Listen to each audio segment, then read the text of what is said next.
Avez-vous remarqué que certaines personnes disparaissent soudainement de votre vie sans raison apparente? Ce n'est pas un hasard. Dieu retire toujours ces 4 types de personnes avant de déverser sa plus grande bénédiction sur vous. Mes bien-aimés frères et sœurs, il existe un mystère profond dans les voies de Dieu que beaucoup ne parviennent pas à comprendre. Avant de déverser ses bénédictions les plus extraordinaires sur votre vie, le Seigneur entreprend un travail de purification qui peut sembler douloureux, déconcertant, même cruel, aux yeux de ceux qui ne discernent pas ses intentions divines. Charles Spurgeon, ce prince de la prédication, dont la sagesse continue d'éclairer nos chemins aujourd'hui, disait avec une profonde conviction que Dieu ne remplit jamais les mains déjà pleines. Pour recevoir les nouvelles bénédictions que le Tout-Puissant a préparées pour vous, il faut d'abord que vos mains se vident de ce qui les encombre. Et parfois, ce qui encombre nos mains, ce sont des personnes. Oui, vous avez bien entendu, des personnes. Non pas parce qu'elles sont mauvaises en soi, mais parce que leur présence dans votre vie à ce moment précis empêche l'accomplissement du dessein divin pour votre destinée. Comme l'écrit l'apôtre Paul dans Hébreux 12:1, nous devons nous débarrasser de tout fardeau et du péché qui nous enveloppe si facilement, afin de courir avec persévérance la course qui nous est proposée. Spurgeon comprenait cette vérité avec une clarté remarquable. Il enseignait que Dieu, dans son amour infini, agit parfois comme un jardinier céleste qui élague les branches de notre vie, non pas pour nous punir, mais pour nous préparer à porter des fruits plus abondants. Chaque séparation, chaque éloignement que vous vivez actuellement pourrait être la main de Dieu qui prépare le terrain de votre prochaine saison de bénédiction. Regardez l'histoire d'Abraham. Dieu lui dit dans Genèse 12:1 de quitter son pays, sa famille et la maison de son père pour aller vers le pays que Dieu lui montrerait. Abraham devait se séparer de tout ce qui lui était familier, de personnes qu'il aimait profondément, pour recevoir la bénédiction qui ferait de lui le père d'une multitude de nations. Cette séparation n'était pas une punition, c'était une préparation. Combien d'entre vous aujourd'hui traversent des saisons de séparation inexpliquées? Des amitiés qui se brisent sans raison apparente, des relations qui se distendent malgré vos efforts pour les maintenir, des portes qui se ferment dans vos cercles sociaux. Peut-être pleurez-vous ces départs, peut-être vous sentez-vous abandonné, incompris, seul sur votre chemin. Mais laissez-moi vous dire quelque chose qui pourrait transformer votre perspective. Dieu n'enlève jamais quelque chose de votre vie sans avoir l'intention de le remplacer par quelque chose de meilleur. Il ne crée pas de vide pour vous laisser dans le manque, mais pour faire de la place à ce qui correspond vraiment à votre appel divin. Spurgeon affirmait avec force que les épreuves de séparation sont souvent les vestibules des palais de la bénédiction. Ce que vous vivez en ce moment, cette solitude, cet éloignement de certaines personnes, pourrait être le couloir étroit qui mène à la salle du trône où Dieu veut vous couronner de ses faveurs les plus précieuses. Il y a 4 types de personnes que Dieu retire systématiquement de votre vie avant de déverser une bénédiction majeure. Ces retraits ne sont pas arbitraires, ils sont stratégiques, intentionnels, et témoignent de l'amour profond que Dieu a pour vous. Chaque personne qui part libère un espace pour quelque chose ou quelqu'un qui correspond mieux au plan divin pour votre avenir. Jésus lui-même a connu ces séparations. Dans Marc 3, 31-35, quand sa propre famille est venue le chercher, pensant qu'il avait perdu la raison, il a dû établir des frontières claires. Il a regardé ceux qui étaient assis autour de lui et a déclaré que quiconque fait la volonté de Dieu, celui-là est son frère, sa sœur et sa mère. Même le Fils de Dieu a dû gérer des relations qui ne comprenaient pas sa mission. La première catégorie de personnes dont nous parlerons aujourd'hui vous surprendra peut-être. Ce ne sont pas toujours des ennemis évidents ou des personnes malveillantes. Parfois, ce sont des gens bien intentionnés, des proches que vous aimez, mais dont la présence à ce stade de votre parcours spirituel constitue un obstacle invisible à votre croissance. Pensez à Lot et Abraham. Ils s'aimaient, ils étaient famille, ils avaient voyagé ensemble. Pourtant, Genèse 13 nous montre qu'ils devaient se séparer. Leurs bergers se disputaient, leurs visions n'étaient plus alignées. Ce n'est qu'après la séparation d'avec Lot que Dieu a renouvelé et amplifié sa promesse à Abraham, lui montrant toute la terre dans les 4 directions et promettant une descendance aussi nombreuse que la poussière de la terre. Votre bénédiction attend peut-être de l'autre côté d'une séparation nécessaire. Dieu voit ce que vous ne voyez pas encore. Il connaît les personnes qui, sans mauvaise intention, freinent votre progression spirituelle. Il identifie ceux qui, par leur simple présence, vous maintiennent dans une zone de confort qui vous empêche d'atteindre votre véritable potentiel en Christ. Si vous ressentez cette parole dans votre esprit aujourd'hui, si quelque chose en vous reconnaît cette vérité, je vous invite à vous abonner à cette chaîne où nous explorons ensemble ces vérités profondes qui transforment des vies. Cliquez sur ce bouton d'abonnement, car ce message n'est que le début d'une révélation qui changera votre compréhension des voies de Dieu. Et pour ceux qui veulent aller plus loin dans leur intimité avec le Seigneur, nous avons préparé un guide puissant, intitulé « 21 jours pour restaurer votre intimité avec Dieu ». Vous trouverez le lien dans le premier commentaire épinglé sous cette vidéo. Ce n'est pas un simple livre, c'est un compagnon de route pour ceux qui ont soif d'une relation plus profonde avec le Père Céleste. Maintenant, explorons ensemble ces 4 catégories de personnes que Dieu éloigne avant de vous bénir. Préparez votre cœur, car cette révélation pourrait expliquer des situations que vous vivez en ce moment même, des séparations qui vous ont brisé le cœur, mais qui, en réalité, préparent votre plus grande saison de bénédiction. La compréhension de ces vérités ne servira pas seulement à expliquer votre passé. Elle vous donnera aussi le discernement nécessaire pour naviguer votre présent et préparer votre futur. Car comme le dit Proverbe 4:7, le commencement de la sagesse, c'est d'acquérir la sagesse. Et avec tout ce que tu possèdes, acquiers l'intelligence. La première catégorie de personnes que Dieu retire de votre vie avant une bénédiction, ce sont les manipulateurs émotionnels. Ces individus qui ont perfectionné l'art de vous faire sentir coupable chaque fois que vous essayez de suivre la voie de Dieu. Ils portent des masques d'affection, mais sous cette façade se cache une volonté de contrôle qui étouffe votre destinée. Ces personnes connaissent exactement quel bouton presser pour vous faire douter de vous-même. Quand vous partagez un rêve que Dieu a placé dans votre cœur, elles trouvent 1000 raisons pour lesquelles cela ne fonctionnera pas. Quand vous prenez une décision selon la direction divine, elles vous rappellent vos échecs passés. Quand vous commencez à grandir spirituellement, elles vous accusent de changer, de les abandonner, de devenir orgueilleux. Dans le livre des Nombres, nous voyons l'histoire tragique des 10 espions qui ont découragé tout un peuple. 10 hommes qui, par leurs paroles négatives et leur manque de foi, ont empêché toute une génération d'entrer dans la terre promise. Seuls Josué et Caleb ont eu le courage de voir avec les yeux de la foi. Les manipulateurs émotionnels dans votre vie sont comme ces 10 espions. Ils voient les géants, jamais les possibilités. Reconnaissez-vous ces personnes autour de vous? Celles qui minimisent systématiquement vos victoires, qui transforment chaque conversation en une session où vous devez vous justifier, vous défendre, prouver votre valeur. Celles qui utilisent l'amour comme une arme, vous disant qu'elles vous aiment tout en sabotant subtilement chaque pas que vous faites vers votre appel divin. La manipulation émotionnelle est particulièrement dangereuse dans les relations spirituelles. Certaines personnes utilisent de même la Bible pour vous contrôler. Elles citent des versets sur l'honneur, l'obéissance, la loyauté, mais uniquement pour vous maintenir sous leur influence. Elles confondent soumission à Dieu avec soumission à leurs propres agendas. Jésus a affronté ce type de manipulation de la part des pharisiens. Dans Matthieu 15, il l'accusait de ne pas respecter les traditions des anciens. Ils utilisaient la religion comme un outil de contrôle. Mais Jésus a répondu avec une clarté tranchante, leur reprochant d'annuler la parole de Dieu au profit de leur tradition. Il n'a pas cédé à leur manipulation, même quand ils ont essayé de le faire sentir coupable. Quand Dieu commence à retirer ces manipulateurs de votre vie, attendez-vous à ce qu'ils intensifient leurs tactiques. Ils vous accuseront d'être ingrats, insensibles, égoïstes. Ils raconteront leur version de votre histoire à d'autres, se positionnant comme les victimes de votre transformation. C'est leur dernière tentative pour vous ramener sous leur contrôle. Mais tenez ferme, Dieu ne les éloigne pas pour vous punir, mais pour vous libérer. Chaque manipulation que vous refusez, chaque culpabilité injuste que vous rejetez, chaque fois que vous choisissez la voie de Dieu plutôt que leur voie, vous vous rapprochez de la bénédiction qui vous attend. La deuxième catégorie de personnes que Dieu retire, ce sont les jaloux chroniques. Ces individus qui ne peuvent jamais célébrer vos victoires sans y ajouter une remarque empoisonnée, qui sourit devant vous, mais prie secrètement pour votre échec, dont le cœur se serre chaque fois que vous recevez une bénédiction. L'histoire de Joseph illustre parfaitement cette réalité.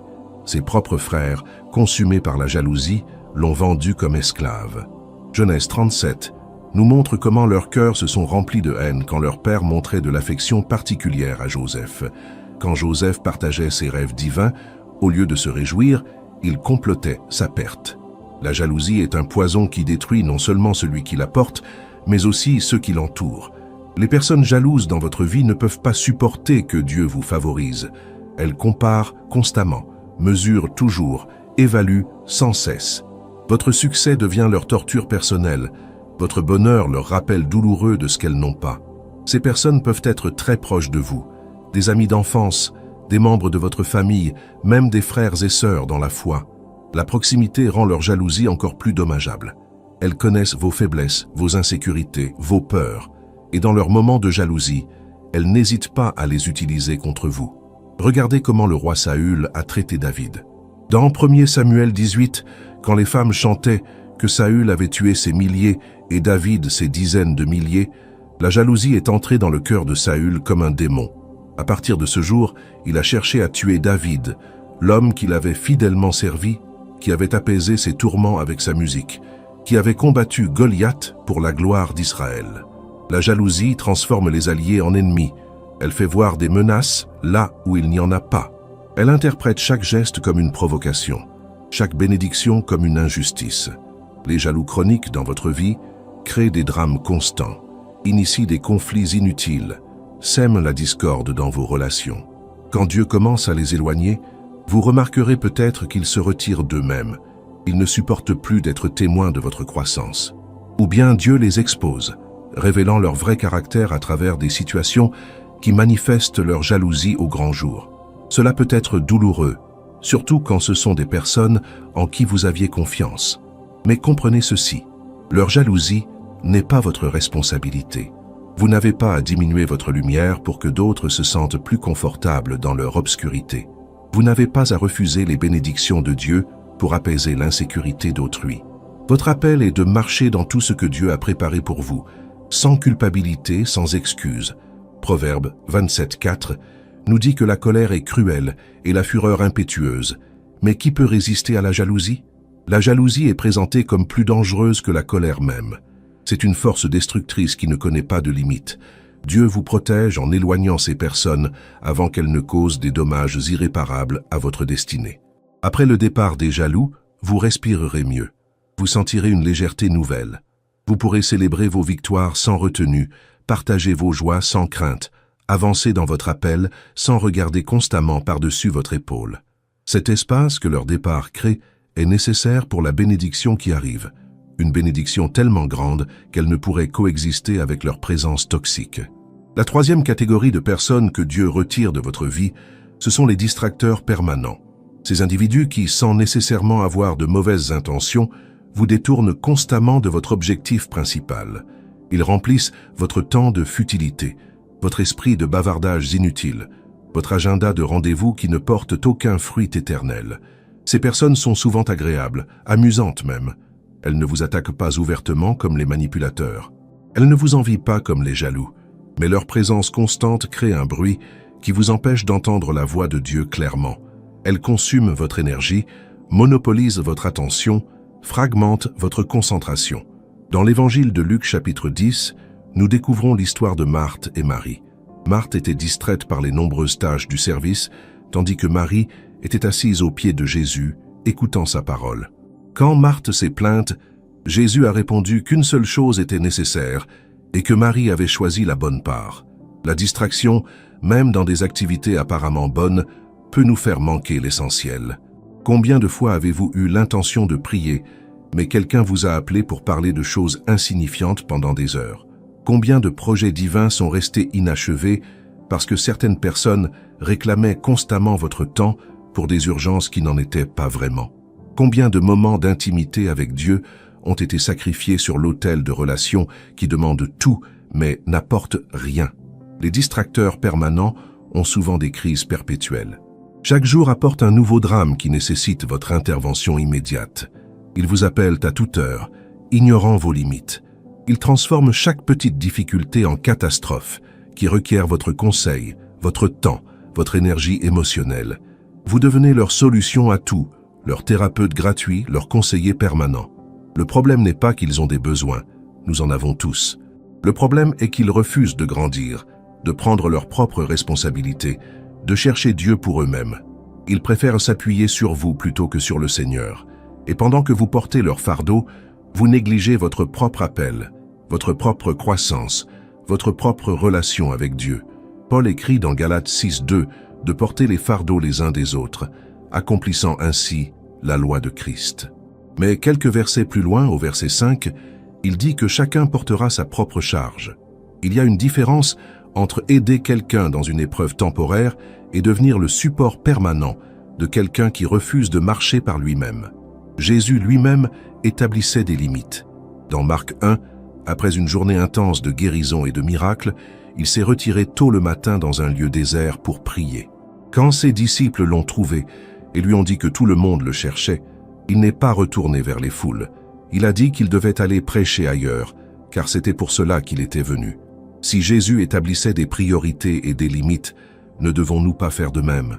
Il y avait encore des malades à Capernaum, encore des besoins non satisfaits, encore des gens qui le réclamaient. Mais il savait que sa mission ne consistait pas à répondre à chaque demande, mais à accomplir la volonté du Père. Et cela nécessitait parfois de dire non, de s'éloigner, de protéger son temps avec Dieu.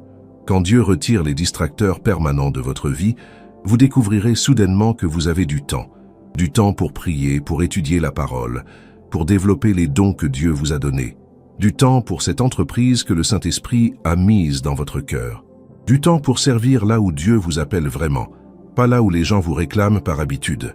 Ne confondez pas solitude et isolement. L'isolement est une prison, la solitude est un sanctuaire. Quand les distracteurs partent, vous entrez dans une saison de solitude productive où Dieu peut vous parler sans interférence. C'est dans ces moments de retrait que les prophètes recevaient leurs visions, que les apôtres entendaient les révélations divines.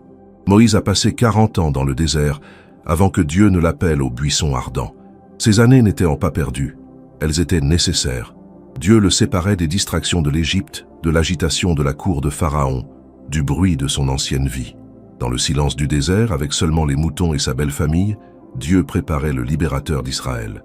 Votre désert actuel, ce sentiment d'être coupé de certaines personnes, cette saison où votre téléphone sonne moins, où les invitations se raréfient, où les foules autour de vous diminuent, pourrait être votre préparation pour le buisson ardent. Dieu arrange votre solitude pour que vous puissiez l'entendre clairement quand il révélera votre mission. La quatrième et dernière catégorie de personnes que Dieu retire, ce sont les porteurs de mentalité limitée. Ces individus qui ne peuvent pas concevoir que Dieu puisse faire quelque chose de grand à travers vous, qui vous voient toujours comme vous étiez, jamais comme vous devenez, dont les paroles créent des plafonds au-dessus de vos rêves, des murs autour de votre foi. Ces personnes ne sont pas forcément malveillantes, elles sont simplement prisonnières de leur propre petitesse. Elles mesurent le Dieu infini avec leurs règles finies. Elles projettent leurs propres limitations sur votre destinée. Quand vous parlez de foi, elles parlent de réalisme. Quand vous parlez de miracle, elles parlent de probabilité. Quand vous parlez de ce que Dieu a promis, elles parlent de ce qui est raisonnable. Dans Marc 6, Jésus est retourné dans sa ville natale. Les gens le connaissaient comme le fils du charpentier, le frère de Jacques et de Josès. Ils ont été scandalisés par lui. Et l'Écriture dit qu'il ne put faire là aucun miracle, si ce n'est qu'il guérit quelques malades en leur imposant les mains. Leur incrédulité a limité l'œuvre de Dieu parmi eux. Votre entourage peut limiter ce que Dieu veut faire dans votre vie, pas parce que Dieu manque de puissance, mais parce que leur incrédulité constante érode votre foi. Leurs doutes répétés créent des questions là où Dieu avait placé des certitudes. Leurs peurs contagieuses vous font hésiter là où vous devriez avancer avec assurance. Les porteurs de mentalité limitée vous rappellent constamment vos échecs passés. Ils citent des statistiques décourageantes. Ils énumèrent tous ceux qui ont essayé et échoué. Ils vous disent d'être plus pratique, plus réaliste, plus raisonnable. Sous couvert de protection, ils étouffent votre vision. Sous prétexte de sagesse, ils tuent votre foi. Mais Dieu ne peut pas vous emmener vers votre terre promise si vous restez entouré de ceux qui ne croient qu'au désert. Il ne peut pas élargir votre territoire si vous restez attaché à des gens qui veulent vous garder petit. La bénédiction qu'il prépare pour vous est tellement immense qu'elle nécessite un nouveau cercle, de nouvelles relations, des personnes qui ont la capacité de voir grand. Abraham a dû quitter sa parenté pour entrer dans sa destinée. Ruth a dû quitter Moab et ses dieux familiers pour suivre Naomi vers Bethléem, là où elle rencontrerait Boaz et entrerait dans la lignée du Messie. Pierre a dû quitter ses filets de pêche, sa zone de confort, son identité de simple pêcheur, pour devenir pêcheur d'hommes et l'un des piliers de l'Église. Chacune de ces séparations était nécessaire, non pas parce que les lieux ou les personnes qu'il quittait étaient mauvais, mais parce qu'ils ne correspondaient plus au prochain niveau de leur appel. Dieu fait de même dans votre vie aujourd'hui. Il retire ceux qui ne peuvent pas marcher là où il vous emmène. Les porteurs de mentalité limitée ont une vision du possible basée sur leur expérience personnelle.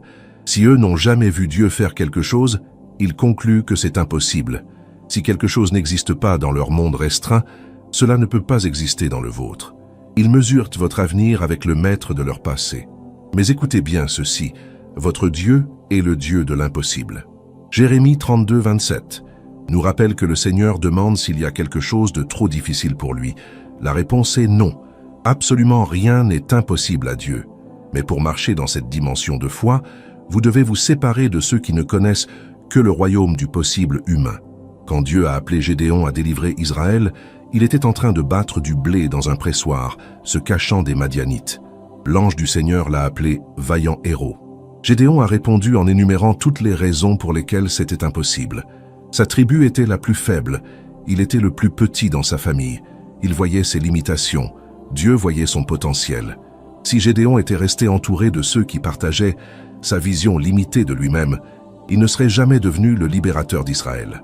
Mais Dieu l'a séparé, l'a équipé, et même réduit son armée de 32 000 à 300 hommes pour que la gloire revienne entièrement à Dieu. Parfois, Dieu ne retire pas seulement les mauvaises personnes, il réduit même le nombre de bonnes personnes pour accomplir quelque chose d'extraordinaire. Votre bénédiction prochaine nécessite peut-être que vous soyez entouré de moins de personnes, mais de meilleures personnes. Des gens qui prient avec vous, pas qui doutent de vous. Des gens qui prophétisent sur votre vie, pas qui prononcent des malédictions déguisées en conseils pratiques. Des gens qui voient le lion en vous, pas seulement l'agneau. Dans Proverbe 13, 20, la parole nous avertit que celui qui marche avec les sages devient sage, mais celui qui fréquente les insensés s'en trouve mal. Votre entourage détermine votre altitude spirituelle. Vous ne pouvez pas voler avec les aigles si vous continuez à picorer avec les poules. Dieu éloigne les mentalités de poules pour vous préparer à voler comme un aigle. Comprenez que ces 4 catégories de personnes, les manipulateurs émotionnels, les jaloux chroniques, les distracteurs permanents et les porteurs de mentalité limitée, peuvent parfois se chevaucher dans une seule personne. Quelqu'un peut être à la fois jaloux et manipulateur. Un autre peut être distrayant tout en portant une mentalité limitée. C'est pourquoi leur retrait est si crucial. Le processus de retrait n'est pas toujours brutal. Parfois, Dieu le fait progressivement, avec douceur. Vous remarquez que vous n'avez plus envie d'appeler cette personne. Les conversations deviennent superficielles. Vous sentez un éloignement naturel, comme si une saison prenait fin. D'autres fois, le retrait est soudain, presque violent, laissant des blessures qui mettent du temps à guérir. Dans les 2 cas, faites confiance au processus. Dieu sait ce qu'il fait. Il est le potier. Vous êtes l'argile. Ésaïe 64, 8 nous rappelle cette vérité fondamentale. Le potier ne retire pas un morceau d'argile par cruauté, mais pour perfectionner le vase. Chaque personne retirée de votre vie est comme un morceau d'argile excédentaire qui empêchait la forme parfaite d'émerger. Ne courez pas après ceux que Dieu éloigne. Ne suppliez pas de rester ceux que Dieu fait partir. Ne construisez pas de nouveaux ponts là où Dieu a brûlé les anciens. Respectez le travail divin dans votre vie. Quand vous essayez de maintenir ce que Dieu veut terminer, vous retardez votre propre bénédiction. L'apôtre Paul a vécu cette réalité. Dans Actes 15, il a eu un désaccord si vif avec Barnabas au sujet de Jean-Marc qu'ils se sont séparés. Barnabas a pris Marc et est parti à Chypre, tandis que Paul a choisi Silas et est parti en Syrie. Cette séparation, bien que douloureuse, a permis à Dieu de multiplier l'impact missionnaire. Au lieu d'une équipe, il y en avait maintenant 2 touchant plus de régions pour Christ. Ce que vous percevez comme une perte peut être en réalité une multiplication déguisée. La séparation que vous pleurez aujourd'hui pourrait être la stratégie divine pour doubler, tripler, décupler votre impact. Dieu ne soustrait pas, il réorganise pour une addition future. Il ne divise pas, il repositionne pour une multiplication imminente. Après ces retraits, vous entrerez dans une phase de reconstruction. Dieu ne vous laisse jamais vide. Il remplit. Il remplace. Il renouvelle. Job 42:10 nous montre que Dieu a rétabli Job dans sa première prospérité quand il a prié pour ses amis. Le Seigneur lui a même donné le double de tout ce qu'il avait possédé. Le double, après la perte, la multiplication. Votre saison de retrait se transformera en saison d'addition divine. Les bonnes personnes viendront, celles qui portent des clés pour votre destinée, celles qui comprennent votre langage spirituel, celles qui célèbrent ce que Dieu fait en vous sans jalousie ni manipulation, celles qui ajoutent à votre foi au lieu de la diminuer, qui élargissent votre vision au lieu de la limiter. Tenez ferme dans cette saison. Les séparations actuelles préparent les connexions futures. Les portes qui se ferment font place aux portes qui s'ouvriront. Les relations qui meurent laissent l'espace pour les relations qui naîtront. Tout cela fait partie du plan divin pour vous positionner exactement là où vous devez être pour recevoir ce que Dieu a préparé depuis la fondation du monde. Mes bien-aimés, merci du fond du cœur d'avoir suivi ce message jusqu'au bout. Votre présence ici n'est pas un hasard. Dieu vous prépare pour quelque chose de magnifique.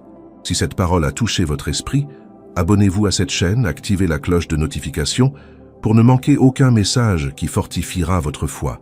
N'oubliez pas de consulter le premier commentaire épinglé pour découvrir notre guide 21 jours pour restaurer votre intimité avec Dieu. C'est un outil précieux pour votre marche spirituelle. Laissez un commentaire pour partager comment ce message vous a parlé. Cliquez sur « J'aime » pour encourager cette œuvre. Et surtout, continuez à regarder les prochaines vidéos qui apparaîtront sur votre écran. Dieu a encore beaucoup à vous révéler. Que le Seigneur vous bénisse et vous garde. Amen.